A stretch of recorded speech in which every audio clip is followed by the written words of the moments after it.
کیا آپ کو معلوم ہے کہ جہاں پارلیمان واقع ہے اسی جگہ کنسی زمانے میں مائی اللہ رکھی کی بکریوں کا باڑا ہوتا تھا؟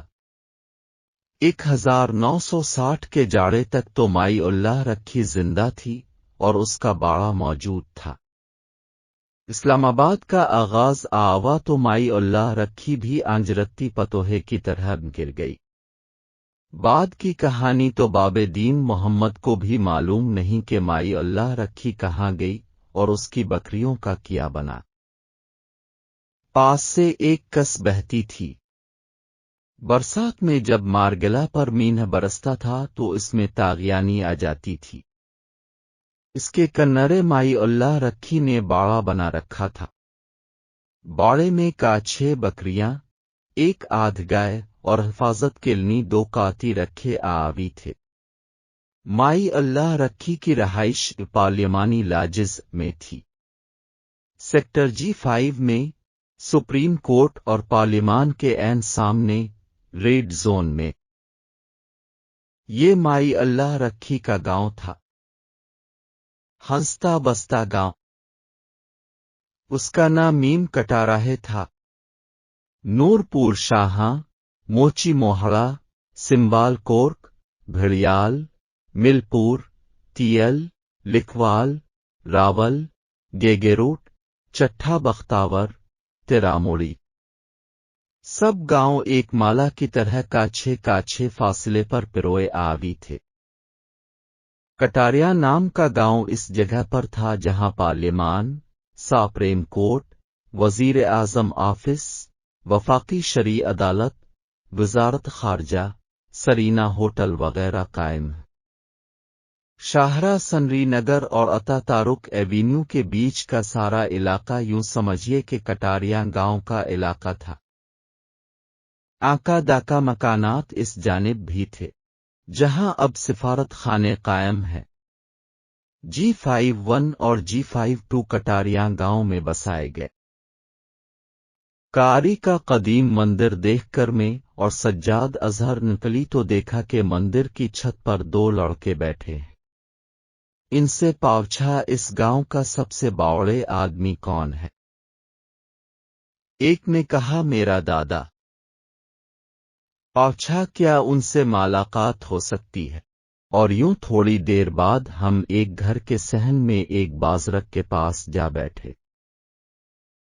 آمر پوچھی تو کہنے لگے کہ ہمارے زمانے میں تاریخ پیدائش کا تعین اندازے سے ہوتا تھا، تو اب یوں اندازہ لگا لیں کہ جب پاکستان بنا تو میری دوسری بچی پیدا ہو چکی تھی۔ سجاد اظہر صاحب نے جمع تفریق کی اور وہیں اعلان کردنا کہ بابا جی سنچری کر چاکے ہیں۔ کنسی سے منل بیٹھیں تو ہم روایتی پینڈو لوگ ایک سوال ضرور پوچھتے ہیں کہ کیا حال چال ہے؟ 100 سال کے بابا جی مسکرائے اور کہا بس پاتر جوانی کی بے احتیاطی کی وجہ سے اب گوڈوہے میں کاچھے درد ہوتا ہے اور چند ماہ سے مسجد نہیں جا پا رہا ورنہ تو میں ابھی جوان ہوں۔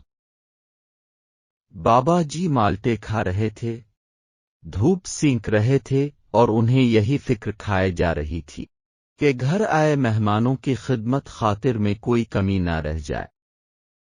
بابا جی سے پہلی ملاقات تو قوم پاکستان کے حالات و واقعات سمجھتے گزر گئی، لیکن چند ماہ بعد نیتنیر ان کے پاس جا پہنچا۔ اب کی بار میرے ہمراہ ایک اور سوال تھا۔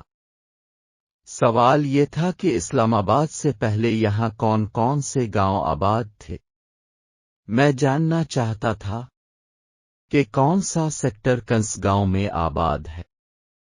بابا جی نے سوال سانا اور کہا مجھے سب یاد ہے، کیونکہ جب صدر ایوب نے اسلام آباد بسایا تو میری بیٹی کی شادی ہو چکی تھی اور میرے کاچھے دوست آدیر کٹاریا میں رہتے تھے۔ باب دین محمد سے میں نے پوچھا کٹاریا کہاں تھا؟ تو انہوں نے یوں رواں تبصرہ شاروے کردنا جیسے ہاتھوں کی لکیروں کو پڑھ رہے ہوں۔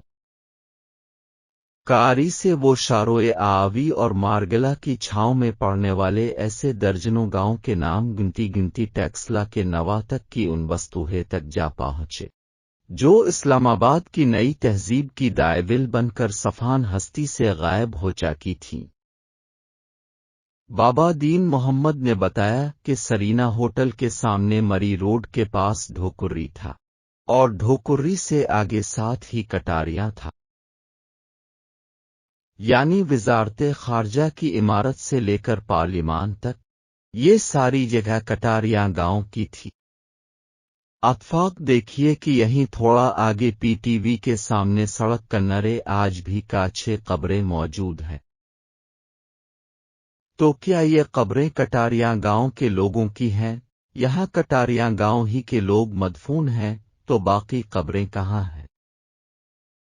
کیا ایوان صدر کے اس پار آس پاس کہیں کوئی قبرستان بھی ہے؟ میں کبھی یہ سوچتا تھا کہ پرانے وقتوں کا ایک گاؤں اتنا بڑا کیسے ہو سکتا تھا۔ یہی سوال ذہن میں لنی میں سی ڈی اے سے ہوتا آوا پاکستان آرکائیوز تک جا پہنچا۔ 1901 کی مردم شماری کے اعداد و شمار دیکھنا شروع کنیے تو خیال آیا یہ تو بہت پرانی بات ہو جائے گی۔ چنانچہ 1961 کی مردم شماری کا ریکارڈ چیک کرنا شروع کردنا۔ یہ وہ وقت تھا جب اسلام آباد پروجیکٹ پر کام شروع ہو چکا تھا۔ گاؤں ایکوائر کیے جا چکے تھے اور تعمیرات بھی شروع ہو چکی تھیں، یعنی اس وقت کے اعداد و شمار زیادہ حسن حال تھے۔ اس ڈاکومنٹ کے مطابق 1961 میں کٹاریاں گاؤں کا کال رقبہ 1206 ایکڑ پر مشتمل تھا۔ گاؤں میں 206 گھر تھے۔ اس کی کال آبادی 480 افراد پر مشتمل تھی۔ مردوں کی تعداد 249 اور خواتین کی تعداد 231 تھی۔ انہی خواتین میں سے ایک مائی اللہ رکھی تھی، اور ان گھروں میں سے ایک مائی اللہ رکھی کا باڑہ تھا جو اس جگہ تھا جہاں اب پارلیمان کی پرشکو عمارت موجود ہے۔ خالد صدیقی بھی کہاں یاد آئے۔ ایک اور کھیت پکی سڑک نے نلنا، ایک اور گاؤں شہر کی وسعت میں کھو گیا۔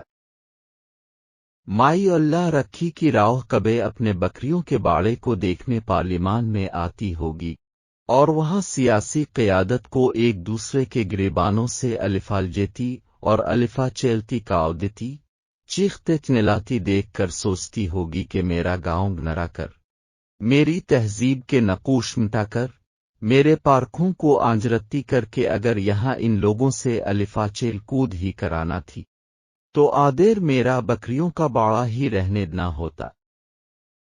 میری بکریاں تو چیختی اور کاٹتی بھی نہیں تھیں اور دودھ بھی دیتی تھی۔